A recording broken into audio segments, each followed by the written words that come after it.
2026 தேர்தல் உங்களுக்கான தேர்தல். யாரும் பயப்படாதீங்க. அண்ணி என்ன முடிவு எடுப்பாங்க, யாரோட கூட்டணி வைப்பாங்க,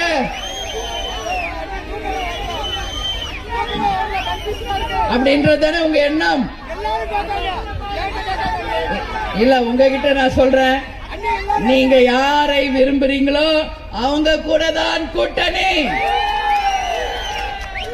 என் நிர்வாகிகளும் என் தொண்டர்களும் யாரை விரும்புகிறார்களோ அவர்களுடன் தான் கூட்டணி என்பதை உறுதியா சொல்ற. தைரியமா இருங்க, தைரியமா இருங்க. நல்ல கூட்டணியை முடிவெடுப்போம். அந்த கூட்டணி தேமுதிகவுக்கும் நம் எதிர்காலத்திற்கும் மிகப்பெரிய ஒரு வெற்றியையும் மிகப்பெரிய ஒரு அங்கீகாரத்தையும் தரும் என்பதை மட்டும் இப்ப உங்ககிட்ட சொல்றேன். எனவே நான் 3ஆம் தேதி இந்த 4ஆம் கட்ட பிரச்சாரத்தை முடிச்சு சென்னைக்கு செல்வேன். சென்று சற்றேறக்குரிய ஒரு வாரத்துல உங்களுக்கு அதிகாரப்பூர்வமான அறிவிப்பு தலைமை கழகத்திலிருந்து தருவோம் என்பதை இந்த நேரத்தில் உங்ககிட்ட சொல்ற உறுதியா. எனவே தைரியமா இருங்க, எல்லாரும் உழைக்க தயாரா இருங்க. தேர்தல் அறிவிச்சோன்னு நாம எல்லாரும் உழைக்க ஆரம்பிக்கணும்னு சொல்லி கேட்டுக்கிறேன். நீங்கள்